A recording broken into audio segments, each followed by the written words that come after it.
कि निगाहों में मंजिल थी गिरे और गिरकर संभलते रहे, कि निगाहों में मंजिल थी गिरे और गिरकर संभलते रहे, हवाओं ने कोशिश तो बहुत की मगर चिराग आंधियों में भी जलते रहे। आप सभी का गुरुकुल आर्मी ऑनलाइन प्लेटफॉर्म पर हार्दिक स्वागत, अभिनंदन। आज की क्लास होगी आपकी एसएससी जीडी, दिल्ली पुलिस और आर्मी अग्निवीर के लिए, सभी के लिए अति महत्वपूर्ण क्लास होगी। तो आज का सेशन बड़ा इंपॉर्टेंट रहेगा। साथ ही में बीएसटीसी वाले बच्चे, बीएसटीसी वालों के लिए बड़ी इंपॉर्टेंट क्लास होगी क्योंकि उनका एग्जाम बहुत नजदीक आ गया। जो एग्जाम में क्वेश्चंस पहले पूछे गए तो वो भी आपको साथ में करवाएंगे। तो दिल्ली पुलिस वाले कमर कस लीजिए और अपने आर्मी अग्निवीर योद्धा वो भी कमर कस लीजिए। तो बिना किसी देरी के क्लास का आगाज करेंगे। बस हौसला हिम्मत जारी रखना है आपको, हौसला कभी भी कम नहीं होना है कि बापू तेरे पसीने की हर एक बूंद को मोती सा चमकाऊंगा, तू सपने बड़े देख पूरा करके मैं दिखलाऊंगा।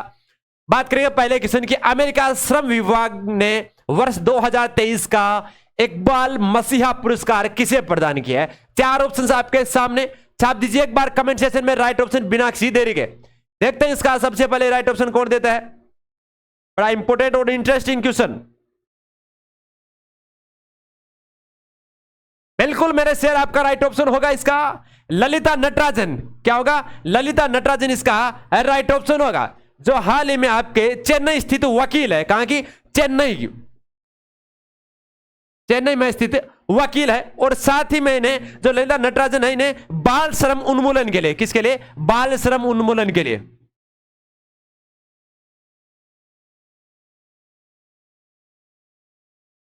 बाल श्रम उन्मूलन के लिए यह पुरस्कार दिया गया था। और किस पुरस्कार के लिए? जो अमेरिकी श्रम विभाग के द्वारा 2023 का, किसके द्वारा? अमेरिकी श्रम विभाग के द्वारा इसे दिया गया था। ठीक है, बिल्कुल सर। बात करें अगले क्वेश्चन की ओर। अगले क्वेश्चन की बात करते हैं। अगला क्वेश्चन आपके बीच है, संसार की पहली नोट किस देश में बनी थी? कि संसार में सबसे पहले जो नोट था वो नोट किस देश में बना था, यह आपको बताना है। तो छाप दीजिए एक बार कमेंट सेक्शन में। बिल्कुल छाप दीजिए एक बार, बड़ा इंपॉर्टेंट और इंटरेस्टिंग क्वेश्चन रहेगा। बिल्कुल मेरे शेर, चीन में। कहां पे बना था? चीन में पहला नोट बना था। ठीक है, बिल्कुल सर। बात करेंगे अगले क्वेश्चन की ओर। अगले क्वेश्चन की बात करते हैं, प्रधानमंत्री बनने के लिए न्यूनतम कितनी उम्र चाहिए या कितनी एज चाहिए, आपको बताना है। बड़ा इंटरेस्टिंग और इंपॉर्टेंट क्वेश्चन आप सभी के लिए। बिल्कुल मेरे शेर, प्रधानमंत्री बनने के लिए वैसे न्यूनतम एज चाहिए थी आपकी 25 वर्ष। कितनी चाहिए थी? आपकी 25 वर्ष चाहिए थी, जिसका राइट ऑप्शन होगा 25 वर्ष। ठीक है, इनमें से ऑप्शन में कोई भी नहीं, वैसे मिसप्रिंटिंग हो चुका है। इसमें अगर आपको एज अलग अलग पूछा जा सकता है। कैसे? जैसा कि माना जाए कि अगर वो लोकसभा का, किसका? अगर वह लोकसभा का सदस्य है, अगर वह लोकसभा का सदस्य है तो उसे 25 वर्ष चाहिए।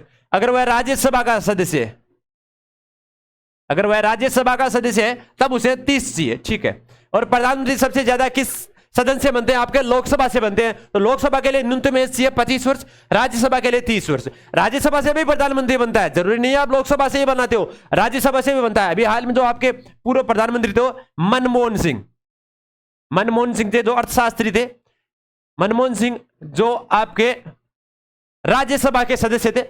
और बात करते हैं नरेंद्र मोदी, जो 16 नंबर के प्रधानमंत्री है भारत के, वो आपके लोकसभा से हैं। ठीक है, बिल्कुल सर। बात करेंगे अगले क्वेश्चन की। 18 वर्ष 21 वर्ष, इसके बारे में क्या बात करें कि 18 वर्ष का होता है पहला वोट बन जाता है। पहला वोट कब बढ़ता है? आपका 18 साल के होने पे। ठीक है ना, आपका विजिटिंग कार्ड बन जाता है 18 वर्ष के होने पे। बात करेंगे 35 वर्ष के लिए राष्ट्रपति की, राष्ट्रपति के लिए। और 21 वर्ष के लिए आप सरपंच का चुनाव लड़ सकते हो। ठीक है, ठीक है सर, बिल्कुल सर। बात करेंगे अगले क्वेश्चन की ओर। अगला क्वेश्चन आपके सामने कि पहली महिला प्रधानमंत्री कौन थी? कि पहली महिला प्रधानमंत्री कौन थी, यह आपको बताना है। बड़ा ही इजी क्वेश्चन आप सभी के बीच।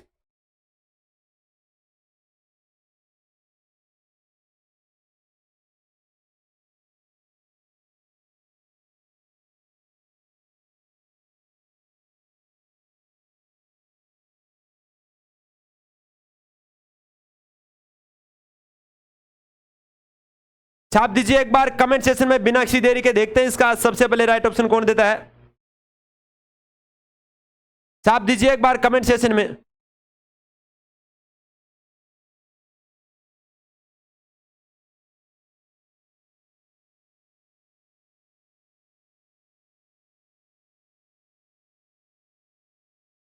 बिल्कुल मेरे शेर, बिल्कुल बिल्कुल। जी हाँ, इंदिरा गांधी थी जो भारत की प्रथम महिला आपकी प्रधानमंत्री थी। इसके अलावा बात करते हैं आपके सरोजिनी नायडू की। किसकी बात करते हैं? सरोजिनी नायडू की बात कर लेते हैं। तो लाल सरोजिनी नायडू जो आपकी उत्तर प्रदेश की कार्यरत महिला थी। और बात करते हैं ज्योतिबा फुले, किसकी? वे कांग्रेस की महिला अध्यक्ष भी रही हुई थी। कौन? सरोजिनी नायडू। इसके अलावा इसे एक भारतीय स्वतंत्रता कार्यकारी भी कहा जाता है और कवि और राजनीतिक भी थी। ठीक है, बिल्कुल सर। और 1905 में बंगाल विभाजन के बाद में यह भारतीय राष्ट्रीय कांग्रेस आंदोलन में शामिल हुई थी। बिल्कुल, कांग्रेस अधिवेशन जो कानपुर अधिवेशन था जिसमें प्रथम भारतीय महिला अध्यक्ष बनी थी। और साथ ही में उत्तर प्रदेश, कहां के? उत्तर प्रदेश की प्रथम महिला गवर्नर भी सरोजिनी नायडू थी। ठीक है। और आपके कानपुर अधिवेशन की जो प्रथम महिला कांग्रेस जो अधिवेशन में अध्यक्षता की थी वो भी आपके कांग्रेस के अधिवेशन में अध्यक्षता सरोजिनी नायडू के द्वारा की गई थी। बात करते हैं ज्योतिबा फुले की। तो ज्योतिबा फुले के बारे में आप बात कर लेते हैं। तो ज्योतिबा फुले जो एक अध्यापिका थी या प्रथम महिला अध्यापिका रही थी। ठीक है। बात करते हैं लक्ष्मीबाई की जो अस्त्र शस्त्र की ज्ञाता थी और घुड़सवारी की भी एक ज्ञाता थी। इंदिरा गांधी आपकी प्रथम महिला प्रधानमंत्री थी। बात करेंगे अगले क्वेश्चन की ओर कि सबसे ज्यादा किस देश में झीलें पाई जाती है? झीलें पाई जाती है फिनलैंड, चीन, भारत या जापान? बिल्कुल, झीलों की नगरी या झीलों का देश आपके फिनलैंड को कहा जाता है। बात करते चीन में प्रथम नोट बनाता है कागज का उत्पादन किया गया था। अब्रक के उत्पादन में आपका भारत प्रथम रहा है। किसमें? अब्रक में। ठीक है। बात करते हैं गेहूं में आपका, धान में या चावल में, सॉरी किसमें? चावल उत्पादन में प्रथम देश चीन है, सेकंड स्थान पे भारत है और तीसरे स्थान पे जापान है। ठीक है, बिल्कुल। बात करेंगे अगले क्वेश्चन की ओर। अगले क्वेश्चन की बात करते हैं कि भारत में कपास का सबसे बड़ा उत्पादक राज्य कौन सा है? तो छाप दीजिए एक बार कमेंट सेक्शन में, भारत का सबसे बड़ा कपास उत्पादक राज्य। बिल्कुल मेरे शेर, गुजरात है जो सर्वाधिक उत्पादन करने वाला कपास वाला राज्य है। ठीक है, बिल्कुल सर।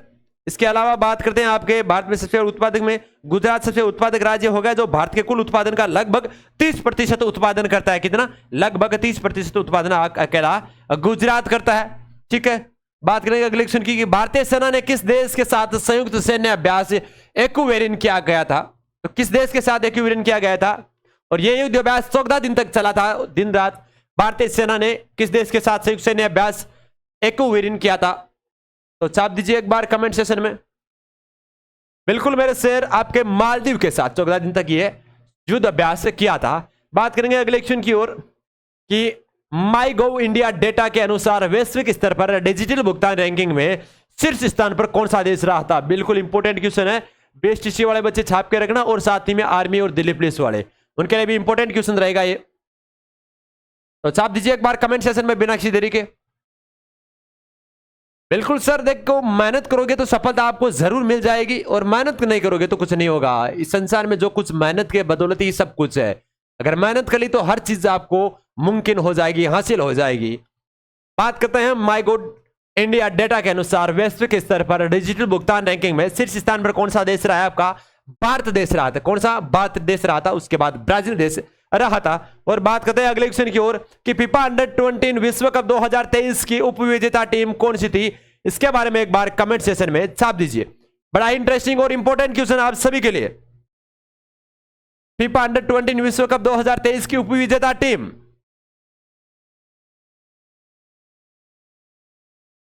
छाप दीजिए एक बार कमेंट सेशन में बिना किसी देरी के। देखते हैं इसका सबसे पहले राइट ऑप्शन कौन देता है।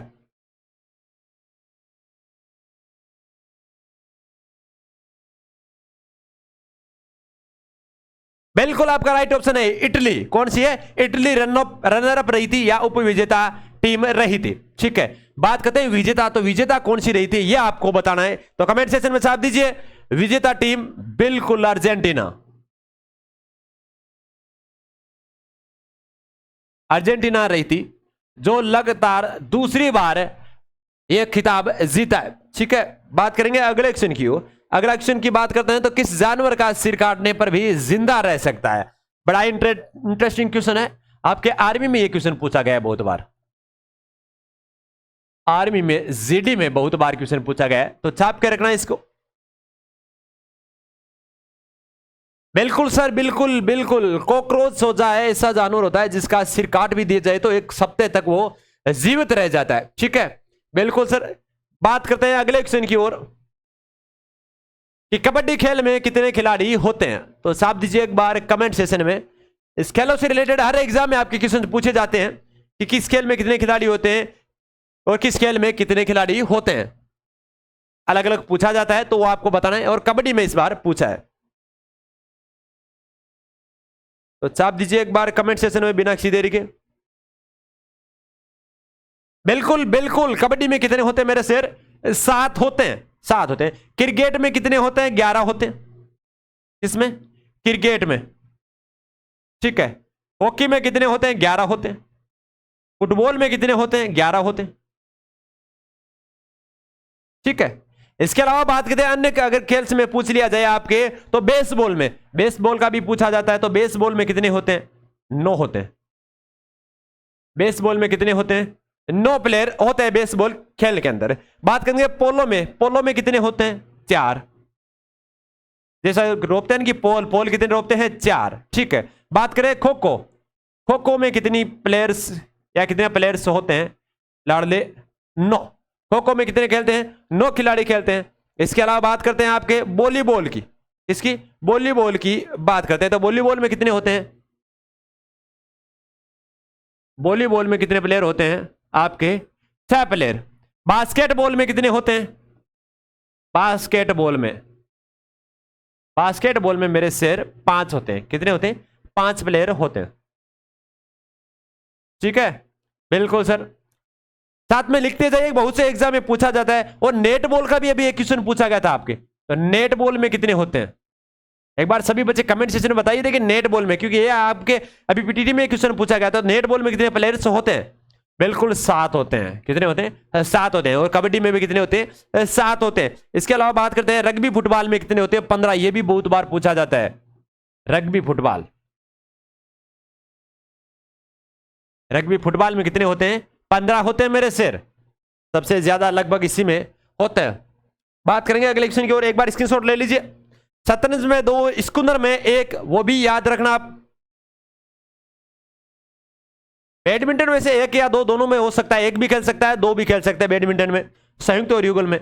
बात करते हैं पहले खेलो इंडिया जनजातीय खेल महोत्सव का आयोजन कहां किया गया था? आप दीजिए एक बार कमेंट सेक्शन में। बड़ा ही इंपॉर्टेंट इंटरेस्टिंग क्वेश्चन। पहले खेलो इंडिया जनजातीय खेल महोत्सव का आयोजन कहां किया गया था? 4 ऑप्शन आपके सामने।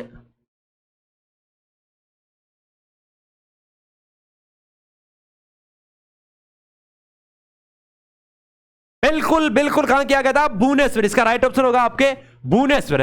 इसमें जो संस्थाएं थी, जो हाल ही में संस्कृति मंत्रालय, उड़ीसा सरकार और KIIT विश्वविद्यालय के सहयोग से Kalinga institute of social science Bhubaneswar में ये इसका आयोजन किया गया था। और भुवनेश्वर में पहला जनजातीय खेल महोत्सव आयोजन किया गया था। ये कौन सा था? आपका पहला था। ठीक है, यह भी ध्यान में रखना।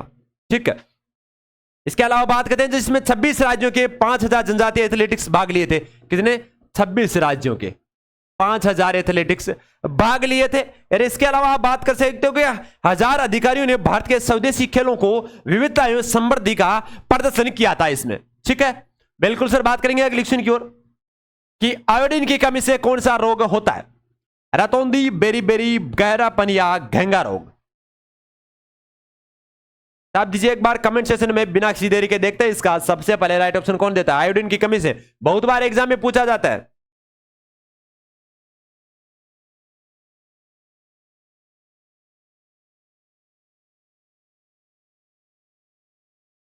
देखते हैं इसका सबसे पहले राइट ऑप्शन कौन देता है? बिल्कुल बिल्कुल, आयोडीन की कमी से गलगंड या घेंगा रोग होता है। कौन सा? गलगंड या घेंगा रोग होता है। बात करते हैं रतौंधी, आपके विटामिन ए की कमी से। किसके? विटामिन ए, विटामिन ए की कमी से। ठीक है, बिल्कुल। बात करेंगे आपके बेरी बेरी, तो वो होगा विटामिन बी।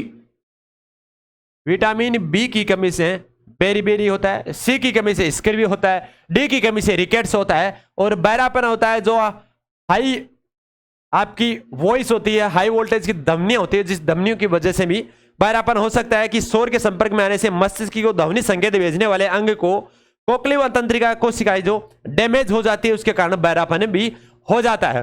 बात करते हैं अगले क्वेश्चन की ओर कि कौन सा रक्त समूह सर्वाधिक दाता समूह कहलाता है। तो छाप दीजिए एक बार कमेंट सेशन में बिना किसी देरी के। बिल्कुल मेरे शेर, कौन सा रक्त समूह जो सर्वाधिक दाता समूह कहलाता है आपका? बिल्कुल, हमने पहले कहा था कि जब दे देते हैं सब कुछ तो जीरो बच जाता है, तो वो समूह आपका दाता कहलाता है। और सर्वग्राही समूह वो कौन सा है आपका? ए भी होता है। ठीक है, बात करते हैं विलियम हारे ने रक्त समूह की जो खोज की थी, और फिर आरएच स्क्वायर की खोज किसने की थी? कार्ल लैंडस्टीनर और विनर नामक वैज्ञानिक ने की थी मकाका रसस नामक बंदर में। बात करें अगले क्वेश्चन की ओर कि किस प्राणी के प्लाज्मा में हीमोग्लोबिन विलय हो जाता है। तो किस में हो जाता है यह आपको बताना है। छाप दीजिए एक बार कमेंट सेशन में बिना किसी देरी के। बिल्कुल मेरे शेर, कैंसुए में। किस में होता है? कैंसुए में होगा। बात करते हैं अगले क्वेश्चन की ओर कि कौन सी मछली का पेट सर में होता है। बिल्कुल उसका सर में पेट ऐसा नहीं होता कि अगर सिर ही पेट में घुस जाता है, नहीं होता। उसकी संरचना ही इस प्रकार से होती है। ऊपर जो पंख दिखे होते हैं, जो हाथ आगे की तरफ होते हैं, और पेट जो बीच में होता है वो मस्तिष्क के समान होता है, इसलिए से आपका जो पेट है वो सर में कहा जाता है। और वो मछली कौन सी होती है आपकी? झींगा मछली होती है। डॉल्फिन सबसे दिमाग वाली मछली होती है, यह भी ध्यान रखना, दिमाग वाली। ठीक है, बिल्कुल बात करेंगे अगले क्वेश्चन की ओर कि दुर्गादास ने किसकी रक्षा की थी। तो छाप दीजिए एक बार कमेंट सेशन में, दुर्गादास ने किसकी रक्षा की थी। छाप दीजिए एक बार कमेंट सेशन में बिना किसी देरी के। बिल्कुल मेरे सर, अजीत सिंह की। किसकी? अजीत सिंह की रक्षा की थी, और इनके लिए इन्होंने बहुत संघर्ष किया था, इन्हें शासन बैठाने के लिए भी। तो आपके अजीत सिंह की बात करेंगे अगले क्वेश्चन की ओर कि कच्चे फलों को कृत्रिम रूप से पकाने हेतु प्रयुक्त की जाती है। क्या की जाती है? कार्बन डाइऑक्साइड, या फिर आर्गन, या इथिलीन, या एसिटिलीन, या ब्यूटेन। तो छाप दीजिए एक बार कमेंट सेशन में बिना किसी देरी के। बिल्कुल मेरे शेर, इसका राइट ऑप्शन होगा आपका एथिलीन या एसिटिलीन गैस होगा, जो कृत्रिम रूप से फलों को पकाया जाता है। कृत्रिम यानी जो कच्चे फल है उनको इंजेक्शन देके या किसी गैस के माध्यम से उसे पकाया जाता है, वो होता है आपका कृत्रिम रूप से फलों को पकाने की विधि। और बात करते हैं अगले क्वेश्चन की कि मानव शरीर की सबसे बड़ी हड्डी कौन सी होती है या अस्थि कौन सी होती है, यह आपको बताना है। तो छाप दीजिए एक बार कमेंट सेशन में बिना किसी देरी के। देखते हैं इसका सबसे पहले राइट ऑप्शन कौन देता है। बड़ा इंटरेस्टिंग और इंपॉर्टेंट क्वेश्चन आप सभी के लिए। बिल्कुल मेरे शहर, मानव शरीर की सबसे जो बड़ी हड्डी होती है वो होती है फीमर। कौन सी होती है? फीमर, जिसे जांग भी बोला जाता है, जांग की अस्थि भी बोली जाती है। दूसरी बात ये कहां होती है? पैर में। ऐसा भी लिखा जा सकता है, पैर में होती है। ठीक है, सबसे लंबी होती है ये पैर में। और बात करते हैं सबसे छोटी की। अगर सबसे छोटी की पूछ ली जाए तो आपकी होगी, कौन सी होगी? स्टेपिज। यह भी बहुत बार एग्जाम में पूछा गया जाए। कहां होती है? कान में। स्टेपिज, इनकस, आइकस, 3 प्रकार की हड्डियां होती है। ये रही सबसे छोटी हड्डी। ठीक है, यह भी मेलिस भी कान में होती है। बात करते हैं अगले क्वेश्चन की ओर, एक बार छाप लीजिए। किस जानवर का खून नीला होता है? कि किस जानवर का खून है वो नीला होता है, यह आपको बताना है। बाघ, मोर, कबूतर, या ऑक्टोपस। 4 ऑप्शंस आपके सामने हैं। छाप दीजिए एक बार कमेंट सेशन में बिना किसी देरी के। बिल्कुल मेरे शेर, आपके जो नीला खून होता है या नीला रक्त होता है आपके ऑक्टोपस का होता है। किसका होता है? ऑक्टोपस का होता है। बात करते हैं अगले क्वेश्चन की ओर। बिल्कुल आज का सेशन यहीं पे समाप्त करते हैं। आज के जो इंपॉर्टेंट क्वेश्चंस थे आपके, जो आर्मी के लिए दृष्टि से और दिल्ली पुलिस की दृष्टि से, साथ ही में बीएसटीसी के लिए, तो आप सभी के लिए इन अति महत्वपूर्ण क्वेश्चंस थे। आशा करते हैं आप सभी स्वस्थ तंदुरुस्त होंगे। इसी के बीच आपकी इस क्लास के बीच से इजाजत लेते हैं। जय हिंद, जय भारत।